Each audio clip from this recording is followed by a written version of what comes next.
Let's talk about the difference between idea and embodiment.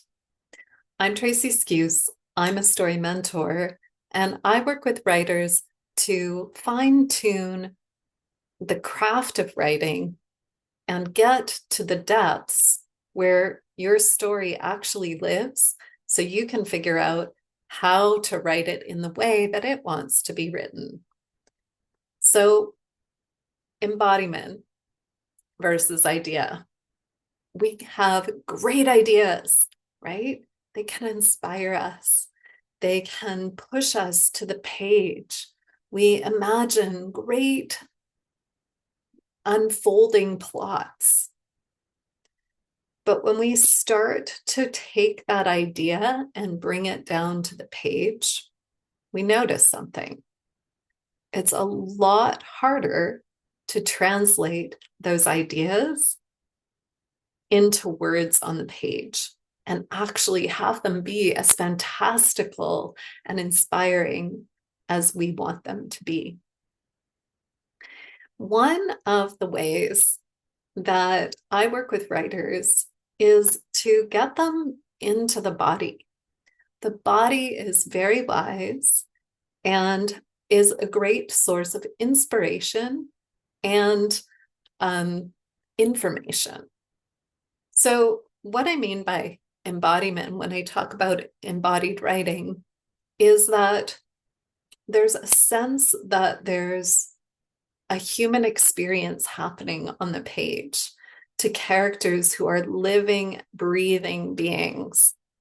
We can do this in memoir and we can do this in fiction.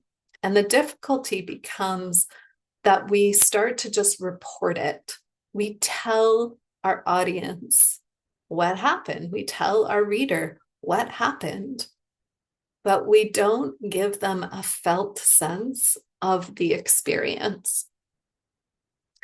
So, one way to do that is to just consider bringing yourself into the character or into your younger version of yourself, into the body in that scene. And I'm going to have you start with something low stakes.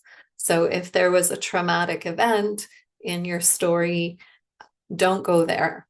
Don't go there for this particular exercise. But if it's sort of like, let's say, a character at a coffee shop, we hear the advice of using the senses, evoking the senses. And part of the reason is for this embodied experience.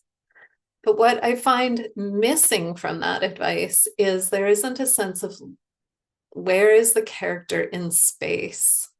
What, movements do they make? You don't have to choreograph this all into words, but you need to kind of feel it in your own body so that the right words can come for you and give the reader a sense of a real breathing, living person on the page. So imagine yourself in the scene and really feel how is it for that character to move around in that space? What emotions are coming up for that character? What habits of holding their body do they have? Even if they are someone who isn't very aware of their body, there's still a kind of tension that they would hold or a, a way of being that is kind of disembodied.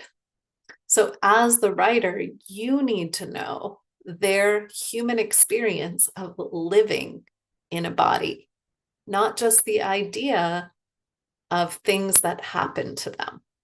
And that's what makes the difference between a good story and a great story.